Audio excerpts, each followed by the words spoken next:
Ai.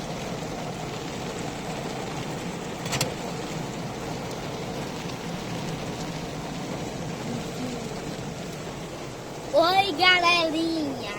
Hoje eu tô aqui no carro e a gente falou aqui e onde tá chovendo muita chuva e tem muitos raios e quer dizer trovões, mas também já tá quase passando. Chega e as árvores estão balançando.